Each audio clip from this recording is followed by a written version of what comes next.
feel like some of us have a turning point in our lives as Overwatch players, as people that just enjoy playing the game, as people that are trying to get better. I feel like eventually we have a turning point. There's one game particularly that a lot of us can remember in which we thought to ourselves, wow, I am playing this game completely wrong. For me, this was a few months ago. It was on King's Row. I remember on the other team was Dante and 5 other random people, but specifically Dante. And if you don't know who Dante is, he's a professional Overwatch player, really known for his Tracer and Sombra skills. I was really nervous and kind of excited as well at the same time about that game, because that was the first time I had ever played against somebody that good, knowing who they were because of how good they were. And so in my head, I'm already knowing, okay, this is probably going to be a rough game because they have an absolute hard carried professional DPS player, and we have who? Nateson, the mid-master soldier main. You know, it wasn't looking good. And that game went pretty much as expected. It was a whole bunch of people just clashing, and then there's Dante just absolutely destroying. So my team started on defense. And I knew to look out for that Tracer, because the moment I saw that Tracer, I knew that our Mercy was going to die. I knew we were all going to die. I thought we were going to get smashed, and that'd be it. I just learned, hey, I'm not very good compared to these professional Overwatch players. I am nothing. And I did learn that game. But that's not all. You see, the really cool thing about that match was that I think that entire time, Dante on Tracer on the other team, I don't think he ever even touched the ground. And what I mean by that is he was really playing up above everybody. On King's Row, as a Tracer especially, I mean, you could just stay up top the entire time. You never even have to touch the ground. The only time he would ever touch the ground was to just one-clip somebody and then use his E to get back to where he was up top. And the entire time, he was really playing like a mosquito. He just poke and prod, he just deal damage from kind of a medium distance, because when you're up top, Tracer doesn't deal as much damage. But it was always a nuisance. He's like a mosquito. It was always there, always annoying, but it wasn't really damaging us. But the second somebody was hurt, blink, blink, blink, blink, you hear the blinks and him coming in, finishing off 1 or 2 people, and then he vanishes. He uses his E and he gets back up to work. And it was like that the entire game. He literally never touched the ground. And he knew all the special jumps to stay up on top, because there were even cool spots. Like sometimes where you see a Widowmaker in the streets face standing. Yeah, he was up there as Tracer.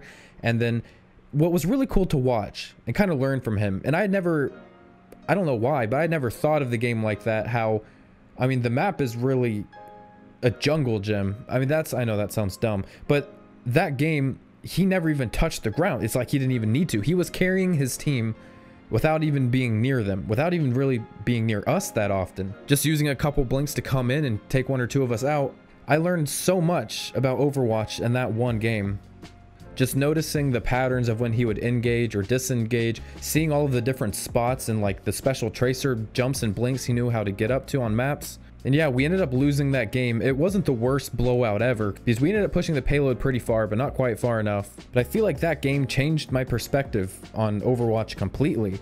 Just how to even go about a map. It's like, I mean, it does come down to, I essentially got beaten so badly by one player, I got better at the game, and I was glad to have been in that lobby. Even though we lost, I was glad to be there because I feel like I learned a lot. Because before going into that game, I felt like I understood the maps. I felt like I knew most of all of the jumps on all heroes.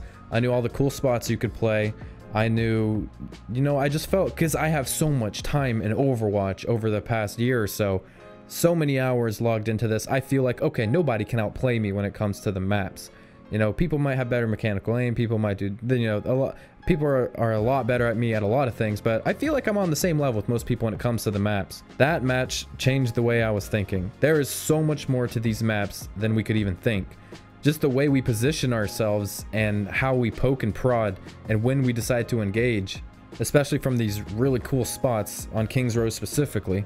It made for a super interesting playing experience, and right after that match, I instantly wanted to learn and go into a custom game and try all of the jumps he was doing. And now I can do them. And for those of you that are in Grandmaster and up that already watch my videos, you know, you're probably just laughing at me because I didn't know these types of things before. I had never been predisposed to this type of stuff, so it was all new to me. And that's when I really feel like there was a turn inside me, when my playstyle kind of curved a bit. Because after watching how Dante was approaching that match, it made me start to think outside of the box in my games, solving the different problems we run into, especially lately, as you guys have seen on the ladder, no thanks to Seagull and many other Overwatch World Cup players, the Bastion strat, especially popular on Route 66 in Junkertown.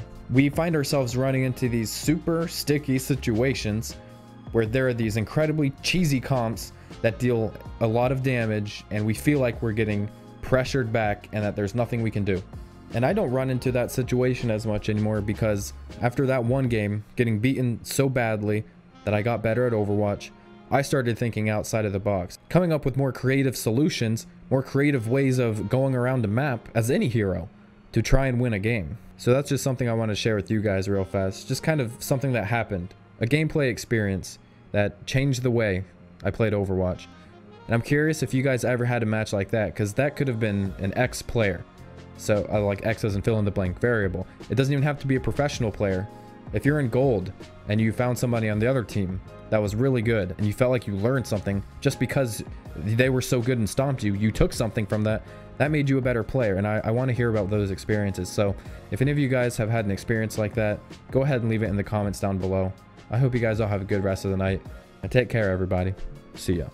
Next video is going to be a specific tips video. Don't worry. Good night.